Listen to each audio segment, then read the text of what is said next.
Hi friends, എല്ലാവർക്കും സുഖമാണോ? നിങ്ങൾ തമ്മിൽ കണ്ട പോലെ തന്നെ ഞാൻ വന്നിരിക്കുന്നത് ഒരു അടിപൊളി ഇഡ്ഡലിയുടെ റെസിപ്പി ആയിട്ടാണ് കേട്ടോ. ഇഡ്ഡലി സോഫ്റ്റ് ആകാൻ വേണ്ടി ഞാനിതിൽ രണ്ട് കാര്യങ്ങൾ ചെയ്യുന്നുണ്ട്. അപ്പോൾ ഈ വീഡിയോ സ്കിപ്പ് ചെയ്യാതെ മുഴുവനായിട്ട് നിങ്ങൾ കാണാം കേട്ടോ. അപ്പോൾ നിങ്ങൾക്ക് ഈ രണ്ട് കാര്യങ്ങളും എന്താണെന്ന് അറിയാൻ പറ്റും.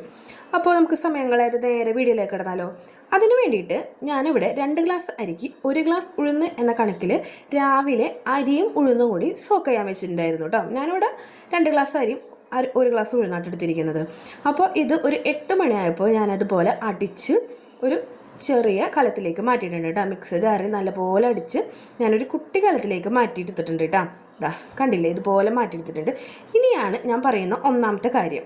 നമ്മുടെ കൈയൊക്കെ നല്ലപോലെ വാഷ് ചെയ്ത് നമ്മുടെ കൈ ചൂട് ഈ മാവിന് തട്ടുന്നുണ്ട് കേട്ടോ.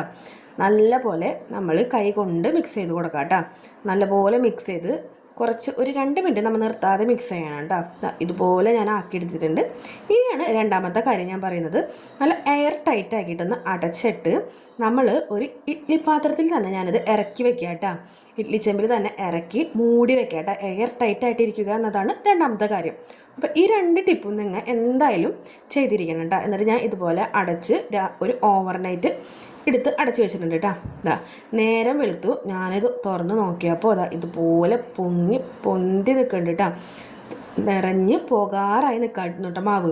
അപ്പോൾ ഞാനിത് വേറൊരു പാത്രത്തിലേക്ക് മാറ്റി കുറച്ച് നേരം കൂടെ വെച്ച് കഴിഞ്ഞാൽ ഇത് നിറഞ്ഞു പോകും കേട്ടോ. അപ്പോൾ ഞാൻ വേറൊരു പാത്രത്തിലേക്ക് മാറ്റി നല്ലപോലെ ഒന്ന് മിക്സ് ചെയ്ത് കൊടുത്ത് ഇപ്പോൾ ഈ സമയത്ത് ഞാൻ ഉപ്പ് ചേർത്ത് കൊടുത്തു കേട്ടോ. എന്നിട്ട് ഇതുപോലെ ഒന്ന് നല്ലപോലെ മിക്സ് ചെയ്ത് ഉപ്പൊക്കെ ചേർത്ത് നല്ലപോലെ ഒന്ന് മിക്സ് ചെയ്ത് കൊടുത്തിട്ടുണ്ട് കേട്ടോ.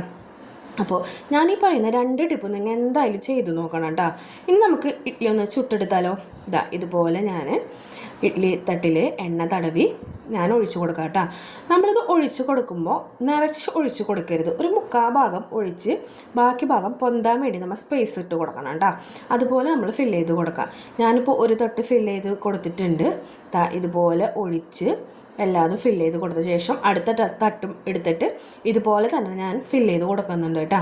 അപ്പോൾ നമ്മൾ എണ്ണയൊക്കെ തടവാൻ മറക്കരുത്. അങ്ങനെ ഞാനിതെല്ലാം ഇതുപോലെ ഫില്ല് ചെയ്ത് കൊടുക്കാം കേട്ടോ. അപ്പോൾ മെയിനായിട്ട് ഞാൻ പറഞ്ഞ 2 കാര്യം, ഒന്ന് കൈച്ചൂട് തട്ടുക, 2 എയർ ടൈറ്റ് ആയിട്ട് അടച്ച് വെക്കാം കേട്ടോ. നമുക്ക് ഈ തട്ടിൽ വെക്കാൻ പറ്റുന്നില്ലെങ്കിൽ ഈ പാത്രത്തിൽ വെക്കാൻ പറ്റുന്നില്ലെങ്കിൽ നമുക്ക് നമ്മുടെ റൈസ് കുക്കറില്ലേ അതിനകത്ത് നമുക്ക് അടച്ച് വെക്കാം കേട്ടോ. എന്തായാലും എയർ ടൈറ്റ് ആയിരിക്കണം, അതാണ് പ്രധാനം കേട്ടോ. എയർ ടൈറ്റ് ആയിരുന്നു കഴിഞ്ഞാൽ നന്നായി പൊന്തും കേട്ടോ. അപ്പോൾ ഇത് ഞാൻ ആവി കയറ്റാൻ വേണ്ടി പോവാണ്ട. അപ്പോൾ ഞാൻ ഇതുപോലെ ഇഡ്ഡലി പാത്രത്തിൽ വെള്ളമൊഴിച്ച് ഒരു തട്ട് വെച്ച് കൊടുത്തു, അടുത്ത തട്ടും വെച്ച് കൊടുത്തു. എന്നിട്ട് ഞാൻ ആവി കയറ്റാൻ വേണ്ടി അടുപ്പിൽ കൊണ്ട് വെച്ചു കേട്ടോ. അടച്ചു വെച്ചു. ആവി കയറ്റുന്ന നേരം കൊണ്ട് ഞാൻ ഇതിലേക്കൊരു അടിപൊളി മല്ലിച്ചട്നി ഒന്ന് തയ്യാറാക്കി എടുക്കുന്നുണ്ട് കേട്ടോ. അതിന് വേണ്ടിയിട്ട് ഞാനിവിടെ കുറച്ച് നാളികേരം എടുത്തിട്ടുണ്ട് കേട്ടോ. ഇത്ര നാളികേരം ഞങ്ങൾക്ക് ഇത്രയും ചട്നി മതി. അപ്പോൾ അതെടുത്തിട്ടുണ്ട്. അതിലേക്ക് 2 കഷ്ണം മല്ലിയില എടുത്തിട്ടുണ്ട്, 3 ചെറിയ ഉള്ളി എടുത്തിട്ടുണ്ട്, ഒരു പച്ചമുളക്, നല്ല എരിവുള്ള പച്ചമുളകായ കാരണം 2 എടുത്തേക്കുന്നത് കേട്ടോ. എരി കുറവാണെങ്കിൽ നിങ്ങൾക്ക് കൂടുതൽ എടുക്കാം. ഒരു കുഞ്ഞു കഷ്ണം ഇഞ്ചിയും എടുത്ത് ഞാനത് മിക്സിയിൽ ചേർത്ത് അല്പം വെള്ളവും ചേർത്ത് നല്ലപോലെ അടിച്ചെടുത്തിട്ടുണ്ട് കേട്ടോ. അതിനുശേഷം ഒരു പാൻ അടുപ്പത്ത് വെച്ച് കടുക് പൊട്ടിച്ച് ഒരു വറ്റൽമുളക് ഇട്ട് ഈ അരപ്പത്തിൽ ചേർത്ത് കൊടുത്ത് നല്ലപോലെ ഉപ്പിട്ട് മിക്സ് ചെയ്ത് കൊടുത്ത് നമ്മുടെ ചട്നിയുടെ ആ സമയം റെഡി ആയിട്ടാണ്. അപ്പം അതിനുശേഷം നമ്മുടെ ഇഡ്ഡലി സമയം കൊണ്ട് വെന്ത് വന്നിട്ടുണ്ട്. അപ്പോൾ നോക്കിക്കോളൂ, നല്ല ഇട്ട് പൊന്തിയിട്ടുണ്ട് കേട്ടോ. അടിപൊളിയായിട്ട് പൊന്തിയിട്ടുണ്ട്. അപ്പോൾ കണ്ടില്ലേ, ഇനി ചൂടാറിയ ശേഷം ഒന്ന് വെള്ളം തെളിച്ചിട്ട് നമ്മൾ ഇതിൽ നിന്നൊന്ന് അടർത്തി മാറ്റി എടുക്കുന്നുണ്ട് കേട്ടോ. ഇതുപോലെ അടർത്തി മാറ്റി എടുക്കുന്നുണ്ട്. അടിപൊളി ടേസ്റ്റ് കേട്ടോ. തൊടുമ്പോൾ തന്നെ അറിയാം, നല്ല പഞ്ഞി പോലെ ഇരിക്കുക കേട്ടോ. വായിലിട്ട് അലിഞ്ഞു പോകും കേട്ടോ. ഈ ഒരു ടിപ്പ് മാത്രം നിങ്ങൾ ചെയ്ത് നോക്കിയാൽ മതി കേട്ടോ. അപ്പോൾ ഇതുപോലെ പൊട്ടിച്ച് നോക്കുമ്പോൾ അടിപൊളിയായിട്ട് ഇരിക്കുന്നുണ്ട് കേട്ടോ. അപ്പോൾ ഇനി നമുക്കിതൊന്ന് സെർവ് ചെയ്ത് കൊടുത്താലോ.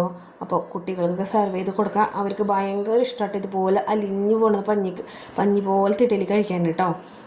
ഇതുപോലെ നല്ല സോഫ്റ്റ് ഇഡ്ഡലി നിങ്ങൾക്ക് ഞാനീ പറയുന്ന രീതിയിൽ തയ്യാറാക്കിയെടുക്കാം കേട്ടോ. അപ്പോൾ ഞങ്ങളുടെ ബ്രേക്ക്ഫാസ്റ്റ് ഇതായിരുന്നു. ഇന്ന് ഹർത്താലായിരുന്നു ഞങ്ങളുടെ ഇവിടെയൊക്കെ. അപ്പോൾ സ്കൂളൊന്നുമില്ല. അപ്പോൾ പിള്ളേർക്ക് ഇതാണെന്ന് ബ്രേക്ക്ഫാസ്റ്റ് ആയിട്ട് കൊടുത്ത് അപ്പോൾ നിങ്ങൾക്ക് വേണമെങ്കിൽ ഷെയർ ചെയ്തെന്ന് മാത്രം. അപ്പോൾ എല്ലാവരും ഇതുപോലത്തെ ടിപ്പുകളൊക്കെ അറിയാനായിട്ട് ഈ ചാനൽ ഒന്ന് സബ്സ്ക്രൈബ് ചെയ്ത് കൂടെ കൂട്ടിക്കോളൂ.